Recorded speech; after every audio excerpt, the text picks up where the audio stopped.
is a better position of the club. It's definitely a little bit higher. Yep. You can see if I can get this right here. And then, you know, what I'm liking here is, while it probably feels unnatural, the club is going up a little bit, and you are getting deeper. So I like that. Now, could you get it deeper than this? Yes. Probably. You could probably go a hair further back. Yep. See, what I'm doing here is I'm not thinking about that right hip. I'm using that little cheat move you gave me where I put the weight in my left foot.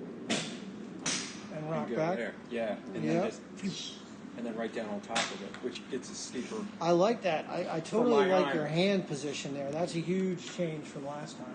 It's a little more that way. It's a little more this, yeah, right. It's more in front of you, and it's higher. And it can get, we can keep moving the needle there, but yeah. I like the plane of that coming down. Yep. It's not too shallow coming in, and the hands are a little high, and you're coming forward some. I really want to drill down on the downswing early extension because, yep. you know, one of the drills I'm going to give you today that I want you to work on is positioning your golf club at a 90 or 45 degree angle across from your right toe to your left heel, and working on trying to sit and then move this right knee and right hip on a 45 degree angle. So that's going to try to get that hip deeper. Okay. So your head's still moving a little this way, Yep.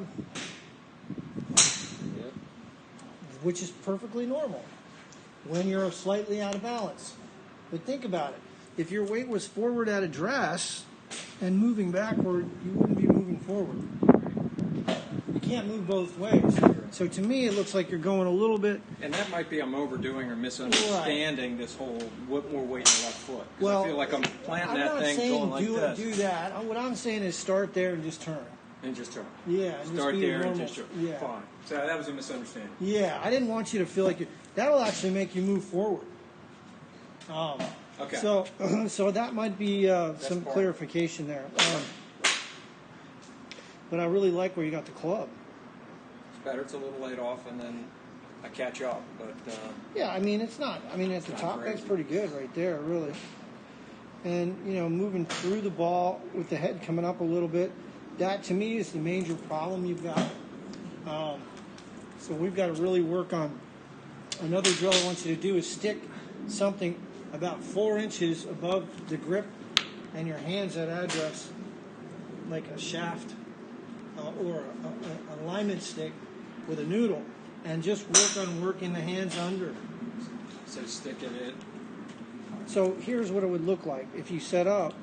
You'd have to do this on the grass tee over there at Columbia, but if you stuck an alignment rod with a noodle right here, and you said, okay, I don't want my hands to touch that noodle, look where they are. Yep. Got it. So that's because of the early extension. Everything is coming up. Your hands have to work up a little bit. Yeah. So, you know, one of the things that Hogan did really well is return the shaft back to the original plane angle. That's really not feasible for most people because of centrifugal force. The shaft's going to work up anyway. But for sure, I think there's some work we can do here on getting the right knee to go forward. No, we don't want the right knee going toward the ball. We want that right hip to stay back a little longer. And you can see the right hip is moving forward quite a bit there. Okay. So when you start, I mean, you know, I like what Horschel does. He really does get the club on the plane, and then coming down, his hips stay back. When you say his hips stay back, I mean back. His right hip, like when you look at your right hip, it's going to get real high through the ball here and forward. Got it. So he's staying back on that line or that imaginary wall? Right. Like if I said, you know, a line over his right knee or over his right toe, I really wouldn't want to see your hip go that far forward. Mm-hmm. It's moving a little forward. So I think there's some work there we can do. Okay. For sure. Well, I mean, at the end of the day, I'd like to see it when your swing is all said and done with me. I would like two things to occur.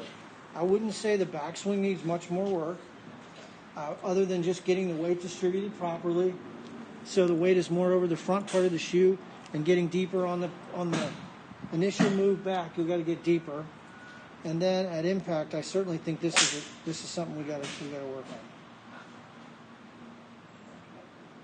on. So, you know, all the great players that I've ever seen, they mostly go down. Nobody's really going up. You know, when even, you know, Horschel, he's going down a little bit before, you know, see, so he's not going up. Yep.